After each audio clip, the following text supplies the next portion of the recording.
আসসালামু আলাইকুম আমার প্রিয় বন্ধুরা, আপনারা সবাই কেমন আছেন? আশা করি সবাই ভালো আছেন।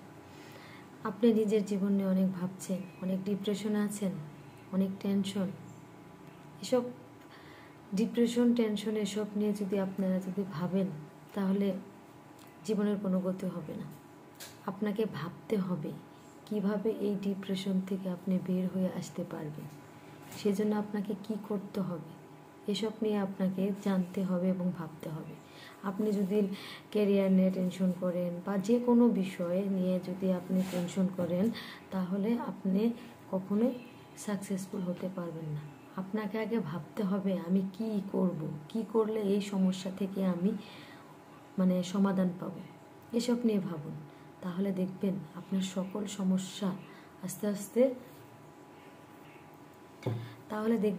আপনার সকল সমস্যা সমাধান হয়ে গেছে। আসলে কি জানেন, আমরা মানুষ সবসময় অনেক চিন্তা ভাবনা অনেক কিছু নিয়ে থাকি। আমরা আসলে মন খুলে কারোর সাথে কোনো কিছু শেয়ার করতে পারি না। আসলে সেই মানুষটা, অপর পাশের মানুষটা আমার সব কিছু কেমন করে সে নেবে। হয়তোবা তার কাছে আমার বিষয়গুলো হাস্যকর মনে হতে পারে। আসলে এটা সত্য কথা। আমার পরিস্থিতিতে আমি জানি যে আসলে আমি কিসের মধ্যে দিয়ে যাচ্ছি। অন্য কেউ আমার বিষয়টাই বুঝবে না। সে ভাববে হয়তোবা আমি মজার ছলে মজা করতেছি।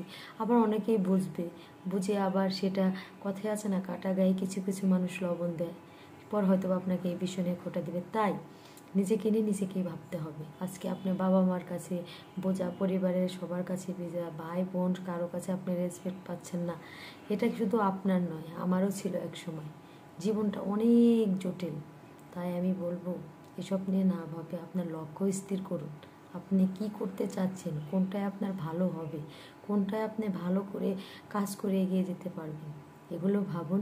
দেখবেন এক সময় আপনার খুব সুন্দর সলিউশন পেয়ে গেছেন এবং কি অনেক দূরে এগিয়ে গেছেন। তখন দেখবেন আপনার বন্ধু, আত্মীয় স্বজন, বাবা মা সবাই আপনাকে নিয়ে গর্ব করতেছে। বাট এখন আপনি যে পরিস্থিতিতে আছেন, কেউ আপনাকে নিয়ে গর্ব করবে না। এখন আপনাকে পারলে নিচের দিকে ঠেলে দিবে, আরও দুনিয়ার কথা শুনিয়ে আপনার মন মানসিকতাগুলো ভেঙে দেবে। তাই আমি বলবো, ভাইয়া আমার কথাগুলো শুনে যাবেন আর আপনি নিজে দাঁড়াবেন। কোনো আপনার পাশে কেউ নেই, আপনার একা আর আপনার সৃষ্টিকর্তা আছে। দেখবেন আপনি সব পারবেন। আর আপনার লক্ষ্যটা স্থির করেন। আপনি যাই করেন না কেন, আপনি যে কোনো কাজই করেন না কেন, সেটাকে আপনি ভালোবেসে করুন।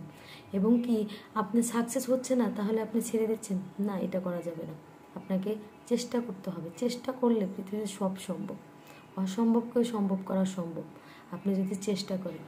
তাই আমি বলবো, আমার কথাগুলো আপনাদের যদি একটু ভালো লেগে থাকে, অবশ্যই আপনারা আপনাদের জীবনটাকে এইভাবে হেলিয়ে নষ্ট করবেন না। কারণ হলো এসবের কোনো দাম নেই কারো কাছে। আপনার কষ্টটাও কেউ বুঝবে না, আপনার মূল্যটাও কেউ দেবে না। তাই নিজেকে নিয়ে নিজে ভাবুন, তাহলে সুখে থাকতে পারবেন, হাসি খুশি থাকতে পারবেন, অন্যের কাছেও আপনি ভালো থাকতে পারবেন।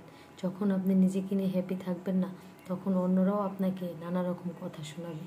শুধু আমি না, এই পরিস্থিতির মধ্যে দিয়ে প্রত্যেকটা মানুষকে যেতে হয়। কেউ সোজা হয়ে দাঁড়াতে পারে নিজের চেষ্টা দিয়ে, আবার কেউ কিন্তু সারা জীবন ভেঙে যায়। অনেক অবহেলিত মানুষ আছে যারা নিজের জীবনকে মৃত্যুর মুখে দাঁড় করিয়ে রেখেছে।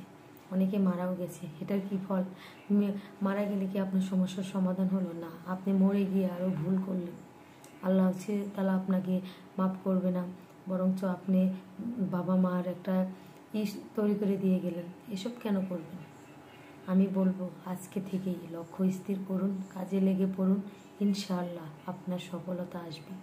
আমি আজকে এই পর্যন্ত এসেছি নিজের লক্ষ্য স্থির করে। জীবনে অনেক কথা শুনেছি মানুষের, অনেক কিছু, অনেক কষ্ট, অনেক চোখের পানি ফেলেছি, কিন্তু লাভ নেই। নিজেকে আসলে একটা জায়গায় দাঁড় করাতে হয়, সেখানে চেষ্টা করতে হয়, তাহলে অবশ্যই সাকসেস পাওয়া যায়। আমার কথাগুলো যদি আপনাদের ভালো লেগে থাকে, অবশ্যই আমার পাশে থাকবে। আরও নতুন নতুন ভিডিও চাইলে আমি আপনাদের দিব। আল্লাহ হাফিজ, সবাই ভালো থাকবেন।